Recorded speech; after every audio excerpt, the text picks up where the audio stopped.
அஸ்ஸலாமு அலைக்கும் ரஹ்மத்துல்லாஹி வபரகாத்துஹு. அஸ்ஸலாத்து வஸ்ஸலாமு அலைக்க யா சய்யிதி யா ரசூலல்லாஹ். ஹுத் பியதி கல்லத் ஹீலதி அதிரிக்னி முராதி யா ஷஃபி அல் முத்னிபீன் யா சய்யிதி யா ரசூலல்லாஹ். Welcome to Islam talks Tamil. எல்லோரும் எப்படி இருக்கிறீங்க? அல்ஹம்துலில்லாஹ், நல்லா இருக்கிறீங்களா? அல்லாஹ் சுப்ஹானஹு வ தஆலா உங்களுக்கு ஆஃபியத் நிறைந்த வாழ்க்கையை தருவானாக, ஆமீன். அல்ஹம்துலில்லாஹ், புது வருடமான முஹர்ரம் மாதத்தை எதிர்நோக்கி இருக்கிறோம். அல்லாஹ் சொல்லியிருக்கிற புனிதமான மாதங்களில் பார்த்திங்கன்னா இதுவும் ஒன்று. அல்லாஹ் குறிப்பிட்ட சில மாதங்களை தான் புனிதமான மாதங்கள் அப்படின்னு சொல்லியிருக்கிறான். அப்போ அந்த மாதங்களை நம்ம அடையும் பொழுது என்ன பண்ணணும் அப்படின்னா, அமல்களை அதிகப்படுத்தணும். பொடுப்போக்கா அந்த மாதங்களை உள்ள நாட்களை வீணடிக்கக்கூடாது. அந்த வகையில் இந்த முஹர்ரம் மாதத்துலையும் நம்ம செய்ய வேண்டிய ஒரு முக்கியமான 5 அமல்களை தான் நம்ம பார்க்க இருக்கிறோம். இந்த 5 அமல்களை நீங்கள் மட்டும் செய்கிறதோடு நிறுத்தாமல் உங்கள் ஃபேமிலியில் உள்ளவங்களையும் செய்ய சொல்லி ஏவுங்க. ஏன்னா ஃபேமிலியாக நீங்கள் அமல் செய்யும் பொழுது அந்த வீட்டுக்கே அல்லாஹ் சுப்ஹானஹு வ தஆலா பரக்கத்தை இறக்குவான். நம்ம அல்லாஹ் புனிதமான மாதங்களில் ஆக்கியிருக்கிற மாதங்களில் நம்மளும் அமல்களால் நிரப்பி சிறப்பித்தோம் அப்படின்னா மீதம் இருக்கக்கூடிய மாதங்களில் நம்ம வாழ்க்கையில் இருக்கக்கூடிய நிறைய கஷ்டங்கள், சோதனைகள், பிரச்சனைகள் எல்லாமே நீங்கி அல்லாஹ்க்கு பிடிச்ச அடியாராக நம்மளை அல்லாஹ் சுப்ஹானஹு வ தஆலா ஆக்குவான். அந்த 5 அமல்களை நம்ம பார்க்குறதுக்கு முன்னாடி இன்னும் நீங்கள் இந்த மாதிரி நிறைய இஸ்லாமிய விஷயங்களை தெரிஞ்சுக்கணும் அப்படின்னா நம்ம சேனல் இஸ்லாம் டாக்ஸ் தமிழை சப்ஸ்கிரைப் பண்ணிக்கோங்க. இந்த வீடியோ உங்களுக்கு பயனுள்ளதாக இருந்தால் கண்டிப்பாக லைக் பண்ணி கமெண்ட்டில் அல்ஹம்துலில்லாஹ்னு சொல்லுங்கள். முதலாவது அமல் என்ன அப்படின்னா அதுதான் தொழுகை. நமக்கும் ஒரு காஃபிற்கும் உள்ள வித்தியாசமே என்னவா இருக்கும் அப்படின்னு சொல்லிட்டு பார்த்தீங்க அப்படின்னா அது தொழுகை தான். அந்த தொழுகை மட்டும் இல்லை அப்படின்னா அந்த தொழுகையை நம்ம ஒரு தொழுகையை நம்ம தொழாமல் வீணாக்கிட்டோம் அப்படின்னா அதுக்கப்புறம் நமக்கும் காஃபிற்குமே வித்தியாசமே இல்லாமல் போயிடும். இந்த நாளில் அல்லாஹ் சுப்ஹானஹு வ தஆலா நம்மக்கிட்ட அதிகமாக எதிர்பார்க்குறது என்ன அப்படின்னா அதுதான் இந்த தொழுகை. ஏன்னா தொழுகிறதால மட்டும்தான் நம்ம அல்லாஹ்வை நெருங்க முடியும். இன்னும் பார்த்திங்கன்னா நம்மளில் பல பேர் தொழுகிறாங்க. ஆனால் தொழுதாலும் அதை பரிபூரணமாக தொழுகிறது கிடையாது. எந்த மாதிரி தொழுகிறாங்க அப்படின்னா தொழுகிறாங்க, ஆனால் அவங்க தொழுதுக்குண்டான நன்மையை அவங்களால பெற முடியாது. ஸோ அப்போ எப்படி தொழுதுட்டு எப்படி நம்மளால் நன்மையை பெற்றுக்கொள்ள முடியாமல் இருக்கும் அப்படின்னு சொல்லிட்டு பார்த்தீங்க அப்படின்னா அவங்க ஒழுங்காக ஒழு செய்ய மாட்டாங்க. இன்னும் ஒழுங்காக தொழ மாட்டாங்க. ஸோ ஒழுங்காக எப்படி தொழுறது அப்படின்னு சொல்லிட்டு கேட்டிங்க அப்படின்னா நம்ம தொழும்போது நம்மளோட கவனம் முழுவதுமே எதில் இருக்கணும் அப்படின்னா அல்லாவோட நினைப்பில் மட்டும்தான் இருக்கணும். நம்ம என்ன பண்ணுவோம், அப்போ தான் தக்பீர் கெட்டுவோம். தக்பீர் கெட்டும்போது தான் நமக்கு நினைவு வரும். குக்கரில் இது வச்சோமே, நம்ம பிள்ளைங்க அங்கே போனாங்களே, பிள்ளைங்க இது கேட்டாங்களே அப்படின்னு சொல்லிட்டு எப்போவுமே எல்லாமே நமக்கு எப்போ நினைவுக்கு வரும் அப்படின்னா நம்ம அந்த தொழ ஆரம்பிக்கும் போது தக்பீர் கெட்டுவோம் இல்லையா, அப்போ தான் எல்லாமே நமக்கு நினைவுக்கு வரும். அப்போ இது உலக சிந்தனை. அப்போ நம்ம தொழுவும் போது உலக நினைப்போடுமே தொழ முடியாது இல்லையா. இன்னும் என்ன அப்படின்னா வேகமாக தொழுகிறது. ஐயோ நம்ம தொழுதுட்டு நம்ம அந்த வேலைக்கு போகணும், அதனால என்ன பண்ணுறதுன்னா அந்த வேலையை பார்க்கறதுக்காக தொழுகையை அவசரமாக தொழுது முடிப்பாங்க.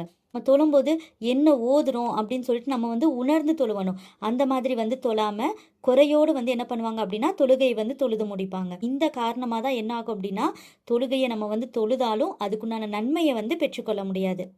அப்போ நன்மையை பெற்றுக்கொள்ள முடியாதுன்னா என்ன அர்த்தம், அவங்க தொழுதாலும் தொழாத மாதிரி தான். அப்போ தொழாத லிஸ்ட்டில் தான் இவங்களுமே வருவாங்க.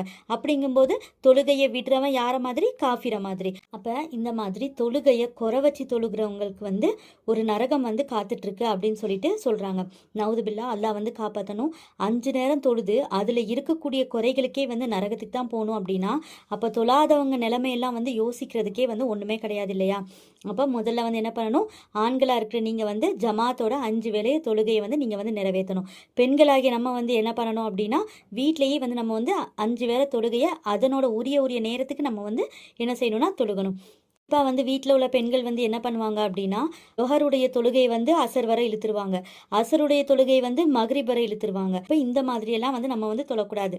நம்ம தொழுகையை அதோட உரிய நேரத்திலே நம்ம தொழுதுறணும். நம்ம அல்லாஹ்வுடைய அழைப்புக்கு உடனே நம்ம பதில் அளித்தாதான் நம்மளுடைய அழைப்புக்கும் அல்லாஹ் உடனடியாக பதில் தருவான் இல்லையா. நம்ம என்ன சொல்கிறோம், நான் நிறைய துவா கேட்குறேன், ஆனால் என்னோட துவா கபூலே ஆகலை, என்னோட வருமானத்துக்காக துவா கேட்குறேன், என்னோட தேவைகளுக்காக துவா கேட்குறேன், என்னோட கடன் அடைய மாட்டேங்குது அதுக்காக நான் துவா கேட்குறேன், என்னோட கவலையெல்லாம் சந்தோஷமாக மாறுறதுக்கு துவா கேட்குறேன். இந்த மாதிரி உங்களோட எந்த விதமான துவாக்களாக இருந்தாலும் எதுவுமே அல்லாஹ் கபூலாக மாட்டேங்கிறான். பண்ணிடலாம் அப்படின்னு சொல்லிட்டு நீங்கள் நினச்சிங்க அப்படின்னா முதல்ல நீங்கள் வந்து உங்களோட தொழுகையை வந்து நீங்கள் வந்து சரி பண்ணணும். என்ன பண்ணணும் அப்படின்னா தொழுகை வந்து அந்தந்த நேரத்திலேயே நீங்கள் வந்து தொழுதுடணும். இப்போ லொஹர் அதான் வந்து உங்களுக்கு வந்து 12:45 to 1 மணிக்கு சொல்லுதா, அந்த அதான் சவுண்டு கேட்குதா, கேட்ட அடுத்த செகண்டே நீங்கள் வந்து ஒளி செஞ்சுட்டு தொழுதுருங்க. எவ்வளோ நேரம் ஆக போகுது? ஒரு 5 to 10 நிமிஷம் ஆகுமா? அதனால் நீங்கள் என்ன பண்ணுங்கள், தொழுகையை நீங்கள் அந்தந்த நேரத்திலேயே நீங்கள் வந்து தொழுது சரி பண்ணி பாருங்கள்.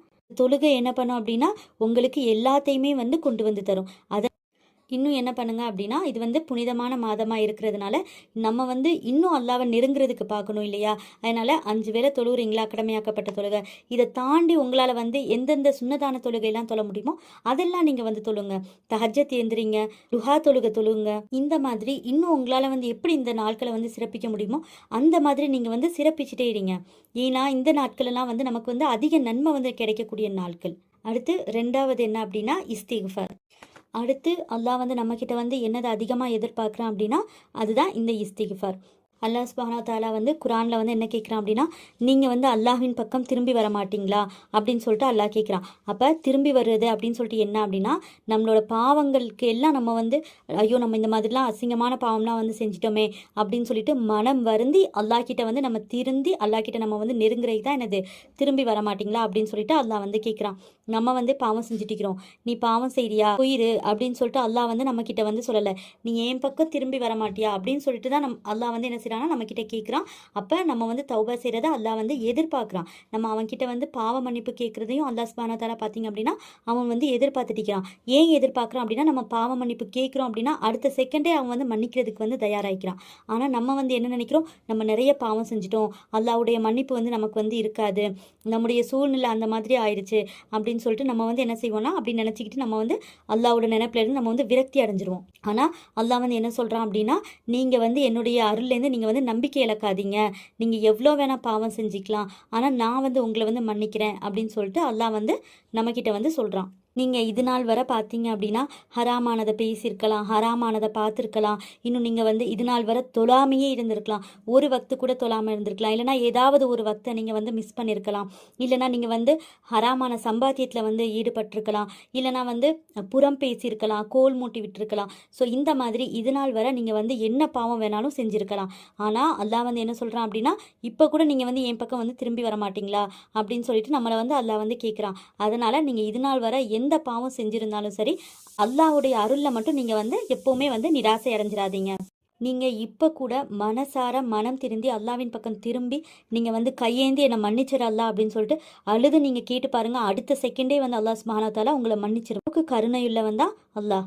இன்னும் பார்த்தீங்க அப்படின்னா யார் வந்து தான் செஞ்ச பாவத்தை உணர்ந்து வருந்தி கண்ணீரோடு அல்லாஹ் கிட்ட வந்து இஸ்திக்ஃபார் செய்கிறாங்களோ, அதாவது பாவ மன்னிப்பு கேட்குறாங்களோ, அவங்களோட எல்லா பாவத்தையுமே அல்லாஹ் சுப்ஹானஹு வ தஆலா வந்து மன்னித்து அதற்கு பகரமாக வந்து பார்த்தீங்க அப்படின்னா நன்மையும் எழுதி அவங்களோட வாழ்க்கையில் இருக்கக்கூடிய கஷ்டங்களாக இருக்கட்டும், இல்லை துன்பங்களாக இருக்கட்டும், இல்லை வேதனைகளாக இருக்கட்டும், சிரமங்கள் எல்லாத்தையுமே வந்து அல்லாஹ் சுப்ஹானஹு வ தஆலா வந்து நீக்கிறானாமா. இன்னும் அதே மாதிரி பார்த்தீங்க அப்படின்னா அவங்களுக்கு வந்து என்னென்னலாம் தேவையோ அது எதுவானாலும் இருக்கட்டும், ஹலாலான ரிஸ்காக இருக்கட்டும், பரக்கத்தாக இருக்கட்டும், வீடாக இருக்கட்டும், சாப்பாடு, துணிமணி, இல்லை வேலையாக இருக்கட்டும், எல்லாமே வந்து அல்லாஹ் சுப்ஹானஹு வ தஆலா வந்து பொறுப்பேற்று அவங்க எதிர்பார்க்காத விதத்தில் அல்லாஹ் சுப்ஹானஹு வ தஆலா வந்து கொடுக்குறானாமா. அப்போ நம்ம பார்த்திங்கன்னா அல்லாஹ் கிட்ட வந்து நம்மளோட தேவைகளுக்காக நிறைய துஆ கேட்குறோம். அப்போ நமக்கு வந்து இந்த இஸ்திக்ஃபாரே போதும் நம்மளோட தேவைகள் எல்லாமே வந்து நிறைவேற்றி தர்றதுக்கு. ஏன்னா நம்ம அல்லாஹ் கிட்ட நம்மளுடைய பாவங்கள்லாம் வந்து மன்னிக்கப்பட நம்மளோட தேவைகளும் ஒன்று ஒன்றா வந்து நிறைவேறும்னு சொல்லிட்டு சொல்லியிருக்கான்.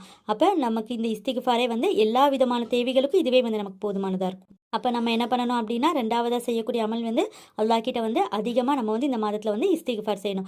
ஒரு தொழுகைக்கு அப்புறம் குறைஞ்சது ஒரு 100 முறை நீங்கள் வந்து அஸ்தக்ஃபிருல்லாஹ்னு மட்டும் சொல்லுங்கள். அஸ்தக்ஃபிருல்லாஹல் அலீம் வ அத்தூபு இலைஹ் இதையும் நீங்கள் சொல்லலாம். இல்லைனா சிம்பிளாக நீங்கள் வந்து அஸ்தக்ஃபிருல்லாஹ்னு மட்டும் நீங்கள் வந்து மனசார உணர்ந்து சொன்னீங்கனாலே போதும். அடுத்து 3வது அமல் என்ன அப்படின்னா சதக்கா. இந்த சதக்கா வந்து நம்ம வாழ்க்கையில் மிகப்பெரிய ஒரு நன்மையை வந்து பெற்றுத்தரக்கூடியதாக இருக்குது.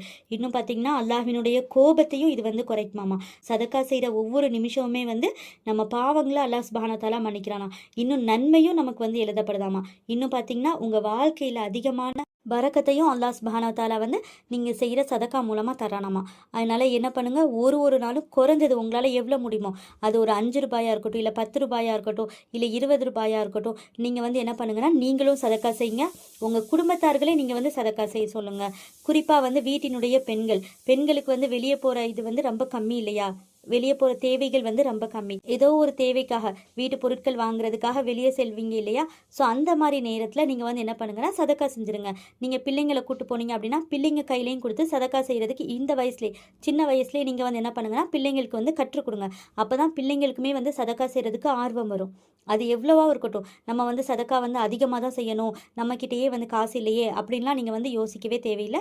உங்களால் எவ்வளோ முடியுமோ அந்தளவுக்கு குறைந்த எண்ணிக்கையிலேயே நீங்கள் வந்து என்ன பண்ணுங்க அப்படின்னா சதக்கா செய்யலாம். அல்லாஹ் வந்து நீங்கள் எவ்வளோ கொடுக்குறீங்கன்னு சொல்லிட்டு எதிர்பார்க்கல. அல்லாஹ் வந்து உங்களோட முயற்சியையும் உங்களோட நியத்தையும் தான் அல்லாஹ் சுப்ஹானஹு வ தஆலா பார்க்குறான். அதனால் என்ன பண்ணுங்கள், இந்த மாதம் உங்களால் எவ்வளோ முடியுமோ அந்தளவுக்கு நீங்களும் சதக்கா செய்யுங்க. உங்கள் குடும்பத்தார்களே சதக்கா செய்ய சொல்லி ஏவுங்க. இன்னும் உங்கள் பிள்ளைங்களுக்கும் சதக்கா செய்ய சொல்லி கற்றுக் கொடுங்க. அடுத்து 4வது அமல் என்ன அப்படின்னா, இந்த நாளில் வந்து அதிகமாக வந்து நோன்பு வைக்கணும். நபி ஸல்லல்லாஹு அலைஹி வஸல்லம் அவங்க வந்து வச்சுருக்காங்க, புனிதமாக்கப்பட்ட மாதம், இன்னும் புனிதமாக்கப்பட்ட நாள். அதுலேயும் இந்த முதல் 10 நாள், இந்த முதல் 10 நாள் முழுவதுமே நீங்கள் வந்து நோன்பு வைக்கலாம். இதில் இன்னொரு விஷயம் என்ன அப்படின்னா, ரமலானில் வந்து ஏதாச்சும் உங்களுக்கு வந்து விடுபட்ட நோன்பு இருக்கும் இல்லையா? பெண்களுக்கு வந்து ஹைலுடைய நோன்பாக இருக்கட்டும், இல்லை நிஃபாஸுடைய நோன்பாக இருக்கட்டும், இல்லை ஆண்களுக்கு வந்து ஏதாச்சும் தொழில் காரணமாக வந்து வியாபாரத்து காரணமாக வந்து பயணம் செஞ்சுருப்பாங்க. அந்த மாதிரி டைமில், இல்லை நோயாளியாக இருந்திருக்கலாம். ஸோ அந்த மாதிரி டைமில் வந்து நோன்பு வந்து விடுபட்டு இருக்குது அப்படின்னா அந்த நோன்பை நீங்கள் என்ன பண்ணலாம் அப்படின்னா கலாய் எடுத்து இதில் நீங்கள் வந்து வைக்கலாம். இதில் நீங்கள் வந்து பிடிக்கிற நோன்புக்கு வந்து 2 நியத்து வச்சுக்கிடலாம். ஒன்று சுன்னத்து, இன்னொன்று வந்து கலாய் எடுக்கிறது. இந்த 2 நியத்து வச்சு நீங்கள் வந்து நோன்பு வந்து பிரிச்சுக்கிடலாம். உங்களால் முதல் 10 நாள் வந்து நோன்பு வைக்க முடியல அப்படின்னா பிறை 9, பிறை 10 இந்த நோன்பை வந்து கண்டிப்பாக நீங்கள் வந்து பிடிச்சிருங்க. அடுத்து 5வது விஷயம் என்ன அப்படின்னு சொல்லிட்டு பார்த்தோம் அப்படின்னா அதுதான் திக்ரு. அல்லாஹ்வை நினைவுபடுத்தக்கூடிய எல்லா விஷயமுமே வந்து திக்ரு தான். நீங்கள் வந்து சுப்ஹானல்லாஹ் ஓதலாம், அல்ஹம்துலில்லாஹ் ஓதலாம், அல்லாஹ் அக்பர் ஓதலாம், லா இலாஹ இல்லல்லாஹ் ஓதலாம், லா ஹவ்ல வலா குவத்த இல்லா பில்லாஹ் சொல்லலாம். இந்த மாதிரி நீங்கள் வந்து என்ன வேணால் வந்து ஓதிக்கிட்டே இருக்கலாம். ஆனால் குறிப்பாக நீங்கள் வந்து என்ன பண்ணுங்க அப்படின்னா ஒரு நிலையிலையும் நீங்கள் வந்து அல்லாஹ் வந்து நினைவுபடுத்திக்கிட்டே இருங்க. வரும்போதாக இருக்கட்டும், எந்திரிக்கும் போதாக இருக்கட்டும், படுக்கும் போதாக இருக்கட்டும், அப்புறம் கிச்சனில் வந்து வேலை பார்த்துட்டு இருக்கிற நேரத்துலையாக இருக்கட்டும், இந்த மாதிரி எந்த நேரத்துலையுமே வந்து அமைதியாக இருக்காமல் அல்லாஹ்வினுடைய நினைப்புலேயே வந்து நீங்கள் வந்து இருக்கணும். அடுத்து என்ன பண்ணுங்க அப்படின்னா அதிகமாக நீங்கள் வந்து துஆ கேளுங்க அல்லாஹ் கிட்ட. ஒரு வேளை நம்ம தொழுதுக்கு அப்புறமா என்ன பண்ணுங்க அப்படின்னா அல்லாஹ் கிட்ட வந்து கையேந்தி வந்து துஆ கேளுங்க. நம்மள பல பேர் வந்து என்ன பண்ணுறோம் அப்படின்னா தொழுகையே நம்ம வந்து வேகமாக தொழுறோம். தொழுது முடிச்சுட்டு என்ன பண்ணுறோம் அப்படின்னா உட்காந்து எதுவுமே திக்ரு பண்ணுறது கிடையாது, அல்லாஹ் கிட்ட கையேந்தி துஆ பண்ணுறது கிடையாது. உடனே வந்து சல்லாவை மடிச்சுட்டு எந்திரிச்சிட்டு வேலைக்கு போயிடுறோம். இனி அந்த மாதிரி பண்ணாமல் ஒரு சிறு துஆக்களை ஒரு ரப்பனா ரப்பிர்ஹம்ஹுமா கமா ரப்பயானி ஸகீரா சொல்லலாம், ரப்பனா ஆத்தினா ஃபித் துன்யா, இந்த துஆக்களை நீங்கள் ஓதலாம். ஸோ இந்த மாதிரி நீங்கள் வந்து சின்ன துஆக்களை வந்து மனப்பாடம் பண்ணி வச்சுட்டு ஒரு 3-4 துஆவை நீங்கள் வந்து சின்ன துஆவை மனப்பாடம் பண்ணி வச்சுட்டு அல்லாஹ் கிட்ட கையேந்தி கேட்டுட்டு அதுக்கப்புறமாட்டு நீங்கள் வந்து எந்திரிங்க. இன்ஷா அல்லாஹ் இந்த 5 அமல்களையும் நீங்கள் வந்து என்ன பண்ணுங்க அப்படின்னா இந்த மாதம் முழுவதும் நீங்கள் வந்து தவறாமல் நீங்கள் பண்ணுங்கள். நீங்கள் மட்டும் பண்ணுறதோடு நிறுத்தாமல் நம்ம திரும்ப சொல்கிறோம், குடும்பத்தில் இருக்கக்கூடிய எல்லாரையுமே நீங்கள் வந்து செய்ய சொல்லுங்கள். ஏன்னா அப்போ தான் அந்த வீட்டுக்கே வந்து பரக்கத் வந்து இறங்கும். ஸோ முதல்ல என்ன பார்த்தோம், முதலாவது வந்து தொழணும். 5 வேளை தொழுகையை, கடமையாக்கப்பட்ட தொழுகை நம்ம மிஸ் பண்ணாமல் தொழணும். 2வது இஸ்திக்ஃபார், 3வது சதக்கா, 4வது என்ன பண்ணணும் அப்படின்னா நோன்பு பிடிக்கணும், 5வது திக்ருகளில் வந்து ஈடுபடணும். இன்ஷா அல்லாஹ் அல்லாஹ் சுப்ஹானஹு வ தஆலா எனக்கும் உங்களுக்கும் தௌஃபீக் செய்வானாக. நானும் உங்களுக்காக துஆ செய்கிறேன், நீங்களும் எனக்காகவும் என்னுடைய குடும்பத்திற்காகவும் துஆ செய்யுங்க. இந்த வீடியோ உங்களுக்கு பயனுள்ளதாக இருந்தால் கண்டிப்பாக லைக் பண்ணி கமெண்ட்டில் அல்ஹம்துலில்லாஹ்னு சொல்லுங்கள். இந்த வீடியோவை நீங்கள் மட்டும் பார்த்து பயனடையாமல் உங்களோட ஃப்ரெண்ட்ஸ் ரிலேட்டிவ்ஸ்க்கும் ஷேர் பண்ணி அவங்களையும் அமல் செய்ய வைக்கிறது மூலமாக அந்த நன்மை உங்களுக்கு கிடைக்கும். இன்ஷா அல்லாஹ் மீண்டும் அடுத்த வீடியோவில் சந்திப்போம். அஸ்ஸலாமு அலைக்கும் வரஹ்மத்துல்லாஹி வபரகாத்துஹு.